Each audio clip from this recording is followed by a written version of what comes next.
Benim adım Feyzo. Kibar Feyzo değiller köyde. Siftah senden, bereketi pohtan. Hadi bakın.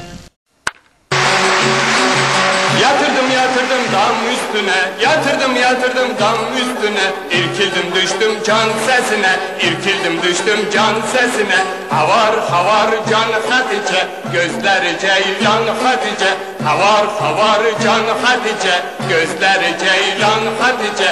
Men sana kurban Hatice. Ana karıya bak. Karpuz getir yiyeyim, aç odanı gireyim. Uyan sar beni, yar oldun bileyim.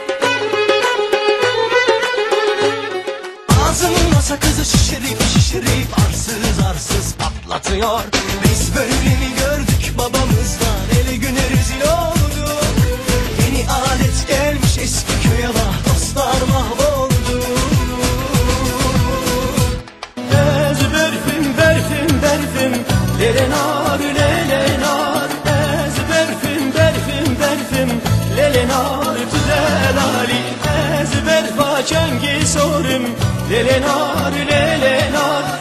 Ez berfa çengi sorum lelenar güzel Ali. Bitlis'te 5000 alem, bir gel olan beri gel.